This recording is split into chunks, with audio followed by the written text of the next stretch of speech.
Galing talaga ni Tisoy, no? Tingnan mo naman yung drawing niya, buhay na buhay, ha? Tingnan mo, hindi pa ha, to. Tsaka yung mga palay. Talaga, gusto kong anihin yung palay, eh.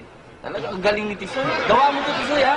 Naku, sandali lang ginawa ni Tisoy yan. Siguro mga kalating oras. Oo, 30 minutes lang. Oo, Talagang ganda-ganda. kayo lang, hindi lang kayo Tingin ko, galit 35 sa akin. eh. No? Hindi pa rin nasisira ang mga daliri ko sa pagguhit. Hindi ba nakita yung mga agos ng tubig? Buhay na buhay. Yun nga, sinasabi ko, eh. At ang bato, may mga lumot. Galing talaga ng kamay mo dati. Iba tayo. Alam mo, Isko, angkang kami ni Leonardo da Vinci. Kamag-anak niyo yun. Oo. Galing niyo talaga, no? At yan lang ang minana ko rin sa tatay ko. Ah, bakit? Pintor ba tatay mo? Hindi. Baldero. Wala ka kwenta doon. Wala mo. Papatay ko yan. Tigas mo! Talaga papatay ko yan. Kasama ito! Tama mo, Isko! Tama na. Nakakala ko, inaasal ko eh. Ganda pa naman ang drawing niya. Barbero pa lang. Kala ko nagmana doon sa... Wala ka. Kainis naman, Ito pa isa. May problema na naman yan. Oh, lukot-lukot ang muka eh. Tiyak. Dino, ano ba ang problema mo? Eh, nainis lang ako sa panaginip ko gabi. Yan na naman yan. Nakakainis. Ba't ano na panaginipan mo? Abay, isipin mo, nakasakay daw ako sa barko. Tapos yung barko, papunta kami ng Bisaya. Biglang lumubog.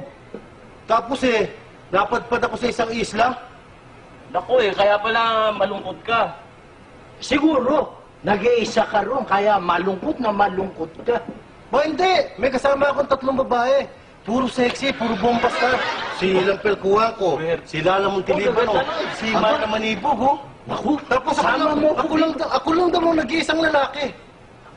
Naku, bakit kalungkot ka pa? Ako kasama nun, naku, maski bangungutin ako. Talaga ito. Ito kanina, papatay ko na talaga ito eh. Nakakainis talaga eh. Ano ba nangyari? Ba't ganon? Ano ka sa panaginip mo? Aba, pare ako eh. Balas ako, pero mas balas ako sa'yo. Ganyan-ganyan din yung napanaginipan ko eh. Oo. Oo! Sa barko rin, siguro, isa yung nasakyan natin. Andun ako sa barko eh. Hindi na makita. Nagpapahinga ako sa flagpole. Ha? Nagpapahinga ako sa flagpole. Dumugog yung barko. Papuntang Bisaya eh. Yun din? Yun din. Tapos napunta ako sa isang island. May mga babae ka rin kasama? Oo, 3 rin bombasta rin nakakasama ko pero walang naikwentong pare. Si si Laila, Lala Montelibano, yun din eh, Myra Manibo. Nainis ka rin? Oo, malas din eh. Pare ka? Anong wala sa ibig mo sabihin? Pare ka ba? Hindi, Ano ka ron? babae rin ako. Naku, talagang magkano, oh. Talagang nagsama-sama malas sa atin, oh. Buti pa kaya magpari tayo. Talaga ikaw, Isko, kahit kailan, hindi ka naaasenso. Hello? Si Tisoy? Sandali lang oh. Mr. Tan daw. Aba, naku, Mr. Tan, kung gusto mo, sarado tayo sa 40 mil doon sa Dilaw.